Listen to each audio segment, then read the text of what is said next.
नमस्कार। Defence page में आपका स्वागत है। तो जब से एक्सरसाइज तरंग शक्ति की शुरुआत हुई है तब से एक इंसिडेंट के बारे में काफी ज्यादा चर्चा हो रही है।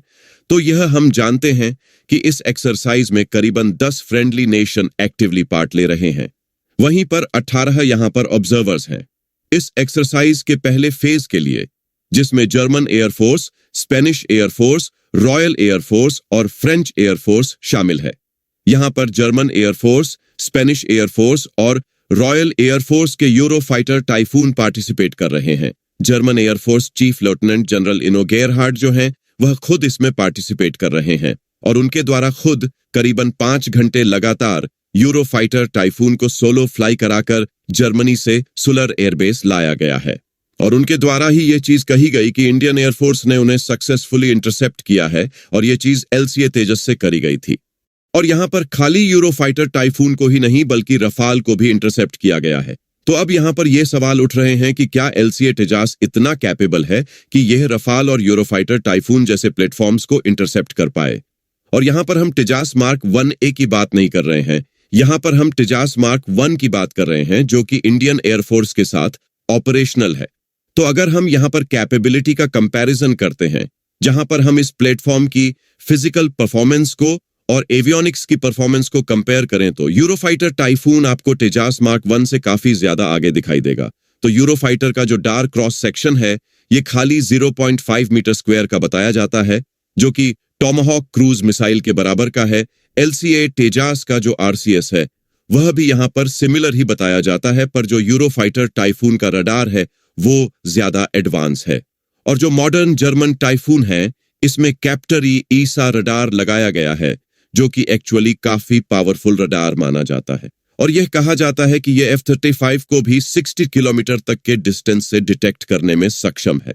इसके कंपैरिजन में तेजस में इजरायली ELM 2032 दिया गया है। बाकी यूरोफाइटर टाइफून में IRST सेंसर भी दिया गया है, जिसे यूरो फर्स्ट पायरेट कहा जाता है। यह पैसिव सेंसर बहुत ही ज्यादा कैपेबल है और पैसिव स्कैनिंग कर सकता है टारगेट्स के लिए।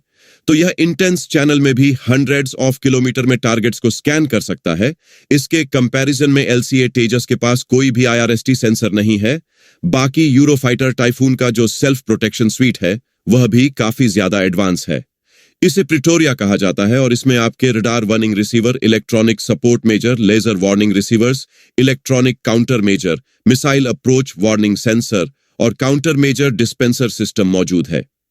इसके कंपैरिजन में LCA तेजस के पास खाली रेडार वार्निंग रिसीवर्स हैं और काउंटर मेजर डिस्पेंसर सिस्टम है।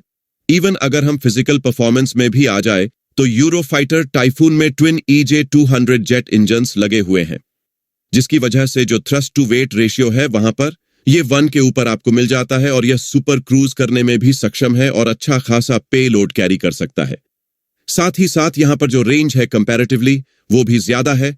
इवन एरोडायनामिक परफॉर्मेंस भी LCA तेजस के कंपैरिजन में बेहतर है, जिसकी वजह से चाहे सस्टेन टर्न रेट की बात करें चाहे इंस्टेंटेनियस टर्न रेट की बात करें, यूरोफाइटर टाइफून उसमें LCA तेजस से सुपीरियर ही है। इवन अपनी एनर्जी को भी यह ज्यादा बेटर सस्टेन कर सकता है। यहां तक कि जो मिसाइल्स यहां पर दी गई हैं यह भी LCA तेजस के वेपन पैकेज से बेहतर है। तो अब सवाल यहां पर यह उठता है कि जब कहीं पर कोई कंपैरिजन एग्जिस्ट ही नहीं करता है तो यह इंटरसेप्शन हुआ कैसे होगा। तो एयर कॉम्बैट में ऐसा नहीं होता है कि 2 एयरक्राफ्ट आपस में एक दूसरे को फेस कर रहे हैं। यहां पर मल्टीपल फैक्टर्स इन्वॉल्व होते हैं। मोस्ट लाइकली इस एक्सरसाइज के दौरान इन यूरोफाइटर टाइफून और रफाल को ग्राउंड टारगेट्स दिए गए होंगे डिस्ट्रॉय करने के लिए, जिसके प्रोटेक्शन में इंडियन एसेट्स होंगे। चाहे यहां पर simulated surface to air missiles हो, चाहे यहां पर कॉम्बैट एयर पेट्रोल करते हुए LCA तेजस हो या साथ में Su-30 MKI भी हो। तो अगर इन प्लेटफॉर्म्स का ऑब्जेक्टिव डिफरेंट है, वहां पर इन्हें 10 फैक्टर्स जो हैं उसको दिमाग में रखते हुए अपने मिशन को पूरा करना है, तो उनके लिए एक बेटर मशीन होने के बावजूद ऑब्जेक्टिव को अचीव करना मुश्किल हो जाता है। तो अगर आपकी स्ट्रेटजी अच्छी है तो आप MiG-21 से भी यूरोफाइटर टाइफून को इंटरसेप्ट करा सकते हैं और इसमें नेटवर्किंग एक बड़ा रोल प्ले करता है।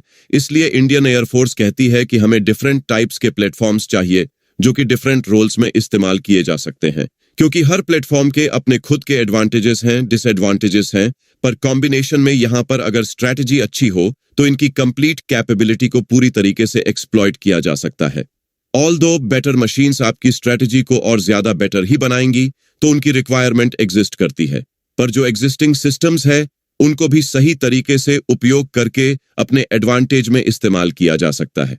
और ऐसा ही कुछ इस एक्सरसाइज के दौरान किया गया होगा जिसमें LCA तेजस ने इन फाइटर्स को इंटरसेप्ट किया है, और ऐसे ही टैक्टिक्स इन एक्सरसाइजेस के दौरान प्रैक्टिस करी जाएंगी जिसमें इंडियन एयरफोर्स से ये विजिटिंग नेशंस कुछ सीखेंगे, और सेम चीज उनके द्वारा भी रेसिप्रोकेट करी जाएगी। तो हमारे आज के इस एपिसोड के लिए इतना ही। उम्मीद है आपको एपिसोड पसंद आया होगा। पसंद आया हो तो वीडियो को लाइक और चैनल को सब्सक्राइब जरूर करें।